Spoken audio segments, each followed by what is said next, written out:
5000 साल पहले, जब धरती अभी जवान थी और इंसान आग से डरता था, एक ऐसी शक्ति जागी जो समय से भी पुरानी थी। ये ना कोई देवता था, ना कोई दानव, ये वो था जो अंधेरे में पैदा हुआ और अंधेरे में ही पलता रहा। एक गांव, एक श्राप और एक सच्चाई जो आज भी उन पत्थरों में फुसफुसाती है।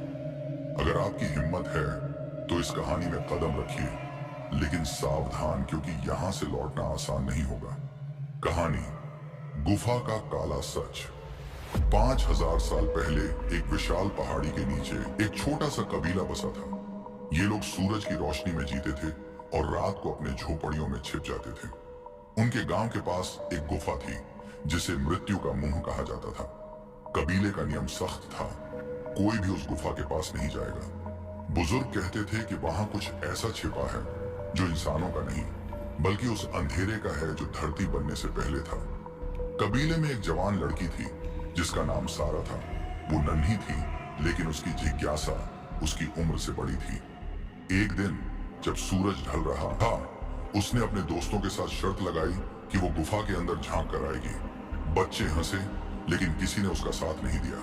सारा अकेली ही उस गुफा की ओर चल पड़ी, हाथ में एक जलती मशाल ली। जैसे ही वो गुफा के मुहाने पर पहुंची, हवा रुक गई। मशाल की रोशनी कांपने लगी और अंदर से एक ठंडी सांस जैसी हवा बाहर आई। सारा ने अंदर कदम रखा।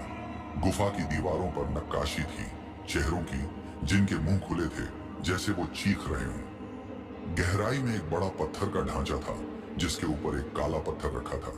वो पत्थर चमक रहा था, लेकिन उसकी चमक रोशनी नहीं बल्कि अंधेरा फैला रही थी।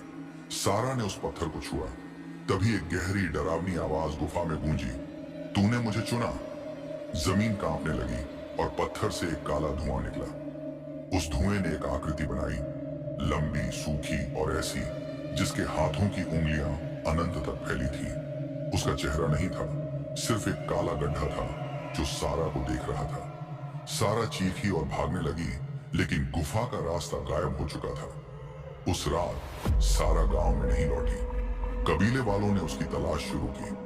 जब वो गुफा के पास पहुंचे तो वहां सारा की मशाल जल रही थी, लेकिन वो खुद गायब थी। गुफा के बाहर एक पत्थर पड़ा था जिस पर सारा का नाम खुदा हुआ था। कबीले के शमन ने कहा, यह उसका संकेत है, वो जाग गया है। अगली रात से गांव में अजीब घटनाएं शुरू हुई। लोग अपने सपनों में उस काले साए को देखने लगे। हर सुबह एक नया शिकार गायब हो जाता, कभी बच्चा, कभी जवान, कभी बूढ़ा।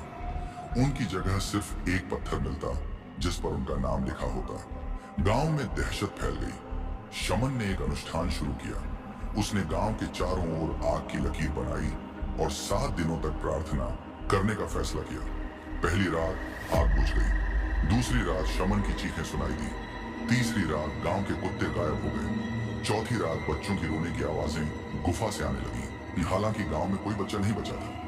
5वीं रात गांव की औरतें अपने झोपड़ियों में खून से सने पत्थर पाकर चीख उठी। 6ठी रात पुरुषों ने अपने हथियार उठाए और गुफा की ओर चल पड़े। जब वो गुफा में पहुंचे तो अंदर का नजारा भयानक था।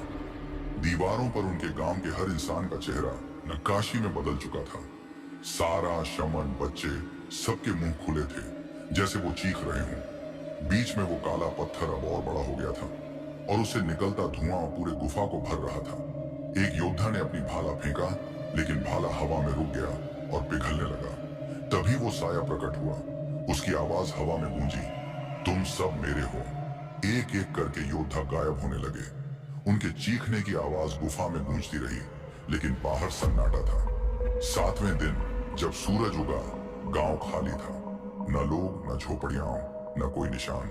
सिर्फ वो गुफा खड़ी थी और उसके बाहर सैकड़ों पत्थर बिखरे थे। हर एक पर एक नाम खुदा हुआ था। कहते हैं वो गुफा आज भी कहीं है, जंगल के बीच, जहां सूरज की रोशनी नहीं पहुंचती।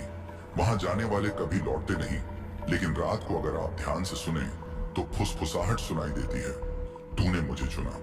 और अगर आपकी छाया अचानक लंबी हो जाए तो समझ जाइए कि वो आपके पीछे है। पर गुफा का मुहाना धीरे धीरे अंधेरे में गायब होता है। फुसफुसाहट तेज होती है, फिर अचानक सन्नाटा। एक काला पत्थर स्क्रीन पर उभरता है जिस पर दर्शक का नाम लिखा हुआ है। क्या आप उस गुफा को ढूंढने की हिम्मत करेंगे? या रात को अपनी मशाल जलाए रखेंगे, ये सोचकर कि शायद वो साया अभी भी इंतजार कर रहा है आपके नाम के साथ।